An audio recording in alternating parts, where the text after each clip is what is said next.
Shwmae pawb, penderfynodd lan fod efallai mae'n amser I sôn am L3d a sut mae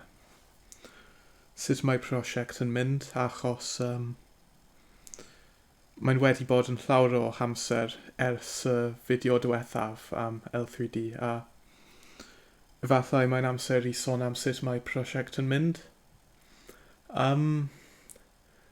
Ac I fod yn onest, does dim llawer o pethau newydd gyda'r prosiect a nawr mae lan yn ail ysgrifennu'r prosiect achos mae llawer o pethau gwael neu ddrud gyda'r prosiect hen achos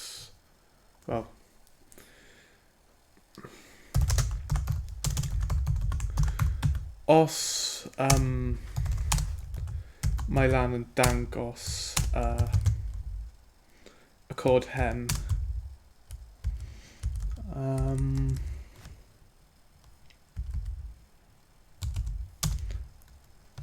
yeah.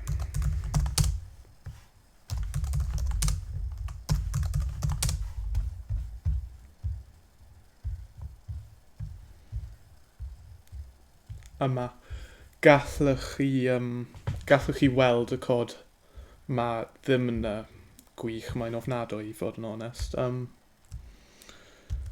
Roedd y cod mae'n wedi gael ei ysgrifennu llawer gyn mae lan yn darganfod sut I ddefnyddio macros, felly wel gallwch chi ddweld mae'n dydy'r cod ddim yn hardd I ddweud rhywbeth. Felly mae lan wedi penderfynu I ail ysgrifennu y cod eto. Felly, os mae lan yn dangos yma. Mae hi'n ail ysgrifennu popeth fel sut mae program yn gweithio I gyd. Mae popeth yn newydd. Os mae'n dangos. Mae'r cod am dangos y model tetrapod yn gweithio ac hefyd gallwch chi symud o gwmpas y model. A mae'r cod yn wneud pethau newydd hefyd fel y ffordd mae rhaglen yn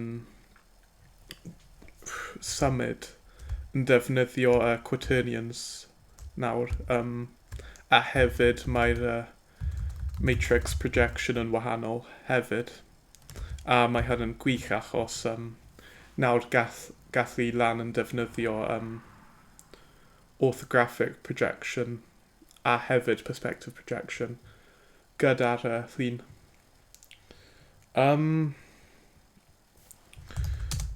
Ond dydy lan ddim yn meddwl mae'n llawer mwy I ddweud.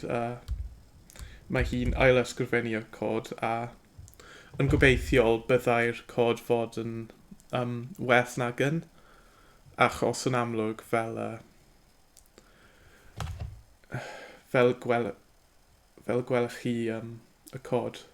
Dydy'r cod ddim yn gwych o gwbl, mae'n ofnadwy. Ond yn gobeithiol mae hyn yn well. Does dim mwy I ddweud. Os dych chi'n wedi bod yn gwylio'r fideos, diolch am gwylio. Mae'n bwysig I lan fod pobl yn gwylio'r fideo achos mae'n bwysig I fi hi. Felly diolch a efallai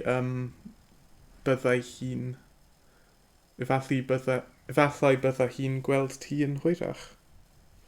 Diolch.